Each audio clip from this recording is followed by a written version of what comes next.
यदि मैं आपसे पूछूं कि अगर आपको कहीं भूत दिखे तब आप क्या करेंगे, तो शायद आपका जवाब होगा हनुमान चालीसा का पाठ करूंगा, भगवान की कीर्तन करूंगा या मंदिर की तरफ भाग जाऊंगा। अगर उसी जगह पे मैं आपसे कहूं कि सडनली आपको भूत दिखे जो कि हनुमान चालीसा का पाठ कर रहा हो, भगवान की कीर्तन गा रहा हो या मंदिर के आसपास में खड़ा हो, तब आप क्या करेंगे? सोच के देखो, डर लगाना। तो आज की कहानी बिल्कुल ऐसी ही है, दुनिया के सबसे खतरनाक भूत की। तो चलिए वीडियो को शुरू करते हैं। रात के गहरे जंगल में सुरेश पीपल के पेड़ की जड़ में जल चढ़ाते हुए कोई मंत्र बोल रहा था। जल चढ़ाने के बाद सुरेश पीछे मुड़ा और कच्चे रास्ते पर आगे बढ़ते हुए उसने अपनी कलाई से बंधा हुआ रक्षा सूत्र को उतारकर पीछे फेंक दिया। वह कुछ ही दूर आगे बढ़ा होगा, तब उसे ऐसा एहसास हुआ कि उसके पीछे कोई पीपल के पेड़ से उतरकर बच्चे जैसी आकृति उसके साथ चलने लगी। छोटा सा कद, काला शरीर, गहरी लाल आंखें और सिर पे कोई मोटी सी शिखा। बड़ी ही खौफनाक आकृति थी। सुरेश पहले तो रुका, मगर उसने पीछे मुड़कर नहीं देखा। उसने डरते हुए अपने आप से ही कहा, गुरुजी ने कहा था पीछे मुड़कर नहीं देखना है। मैं नहीं देखूंगा, मैं पीछे नहीं देखूंगा। पीछे जो भी था उसने धीमी आवाज में सुरेश के बातों को दोहराया, मैं पीछे नहीं देखूंगा, मैं पीछे नहीं देखूंगा। वह आवाज बदन में सिहर पैदा कर देने वाली थी। सुरेश काफी डरा हुआ था। इसी डर के चलते न चाहते हुए भी उसने पीछे देख लिया, मगर पीछे कोई भी नहीं था। सुरेश डरा हुआ सीधा गांव की ओर भागा, मगर इस बात से अनजान कि काली परछाई सुरेश के कंधों पर बैठी हुई थी, जिसका पता सुरेश को भी नहीं था। यह तो महज क्लाइमैक्स था। कहानी शुरू होती है अब। मेरा नाम अशोक है और यह बात तब की है जब मेरी उम्र लगभग 21 साल रही होगी। मैं हर बार गर्मियों की छुट्टियों में अपने नाना जी के गांव चला जाता था। गांव में सिर्फ नाना और नानी रहा करते थे। मेरे नाना जी के घर से थोड़ी ही दूर मेरा एक दोस्त रहता था, जिसका नाम राकेश था। राकेश अपने दादाजी और चाचा चाची के साथ रहता था। राकेश के दादाजी की एक खानदानी हवेली थी, जिसमें सिर्फ वही 4 लोग रहते थे। मेरा ज्यादातर वक्त राकेश के घर पे ही गुजरता था। उस रात को भी हम दोनों बाहर बैठे हुए थे और बातें कर रहे थे। तभी सुरेश चाचा कहीं से आए। पहले तो मुझे यह बात बहुत ही अजीब लगा कि आखिर वो इतनी रात को कहाँ गए थे, मगर मेरे पूछने की हिम्मत नहीं हुई। वह चुपचाप घर के अंदर घुसने ही वाले थे, तब तक दादाजी बाहर आते हुए गुस्से में बोले, मैं सब समझ रहा हूं कि तू क्या करने की कोशिश कर रहा है। जिस शक्ति को तू साधने की कोशिश कर रहा है ना, वो तेरे साथ साथ इस खानदान का भी सर्वनाश कर देगी। दादाजी की बात पे सुरेश चाचा भी काफी नाराज होते हुए बोले, मेरे जीते जी इस हवेली का हिस्सा नहीं होगा। उसके लिए मुझे जो भी करना होगा मैं वो करूंगा। इतना बोलते हुए सुरेश चाचा अंदर चले गए। मैंने सवाल भरी नजरों से राकेश की तरफ देखा। राकेश ने बात को टालने वाले अंदाज में कहा कि ये उसके घर में अक्सर होता रहता है। हम दोनों बातें ही कर रहे थे कि तब तक राकेश की चाची हमारे पास आते हुए बोली कि उन्होंने आज खाने में आपकी पसंद का पूरन पोली बनाई हुई है और मुझे रात का खाना यही खाना पड़ेगा। पूरन पोली मुझे बहुत ही पसंद थी, इसलिए मैं उन्हें मना नहीं कर पाया। रात में मैं और राकेश बड़े मजे से पूरन पूरी खाई। फिर राकेश ने मुझे रात यहीं गुजारने के लिए कहा। क्योंकि रात काफी ज्यादा हो चुकी थी, इसलिए मैंने भी यहीं सोने का मन बना लिया था। हम दोनों हवेली के अगले हिस्से में लेट गए और बात करते करते सो गए थे। लगभग आधी रात के वक्त मुझे जोर की प्यास लगी।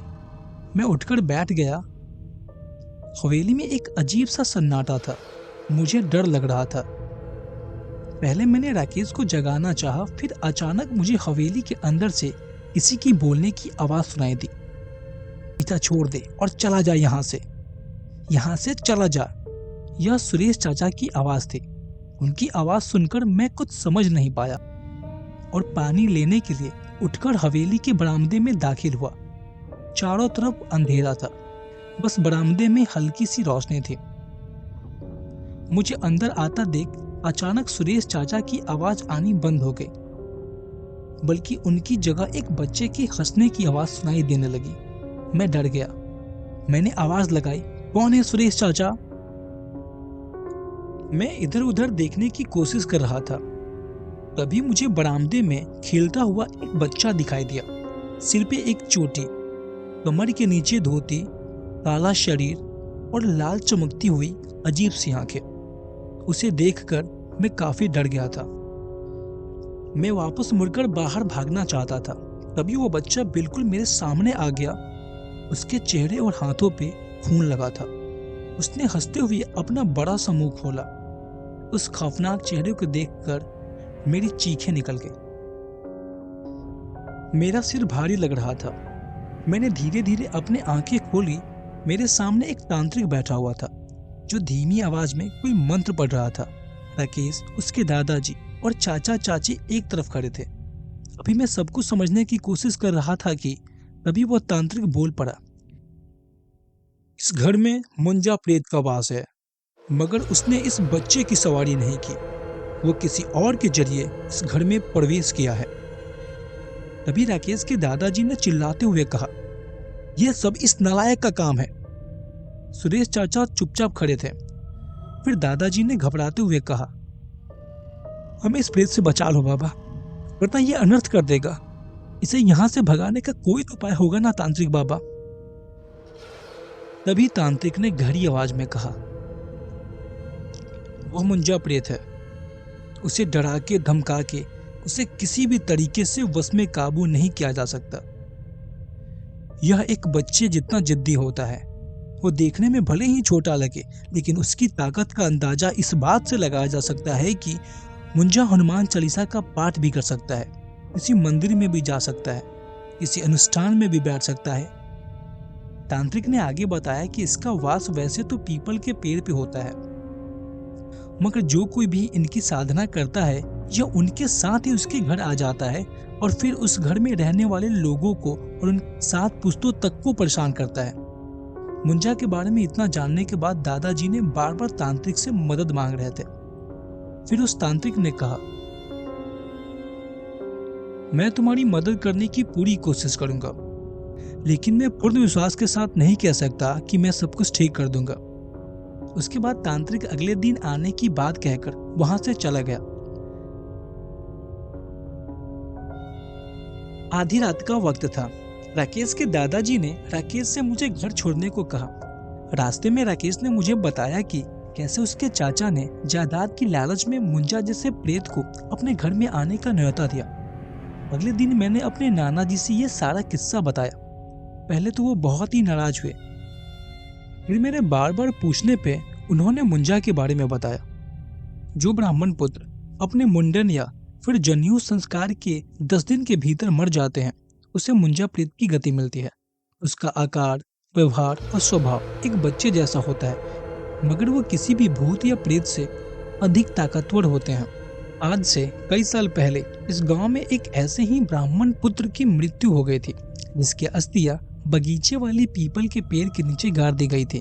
कहा जाता है कि जिसकी वजह से उसकी मृत्यु हुई, उसका सारा खानदान मुंजा ने खत्म कर दिया और अगली 7 पीढ़ियों तक उसने उसका पीछा नहीं छोड़ा। लोग अक्सर अपना काम करवाने के लिए मुंजा जैसे प्रेत की साधना करते हैं और इसमें अपना सब कुछ गंवा बैठते हैं। सुरेश ने भी हवेली को पाने के लिए शायद यही गलती की थी। इस घटना के अगले दिन नाना ने जिद करके मुझे शहर वापस भिजवा दिया। इस घटना के तकरीबन 1 महीने हो चुके थे। तभी मुझे एक ऐसी खबर मिली, राकेश के चाचा और चाची दोनों इस दुनिया में नहीं रहे। राकेश और उसके दादाजी हवेली छोड़कर कहीं दूसरी जगह चले गए। हवेली को तंत्रों मंत्रों के जरिए बांध दिया गया, मगर कहते हैं कि आज भी रात के वक्त उसमें से बच्चों के खेलने और हंसने की आवाज आती है। वीडियो अच्छी लगी हो तो लाइक कर दे, शेयर कर दे, सब्सक्राइब कर दे। मिलते हैं अगले नई कहानी में।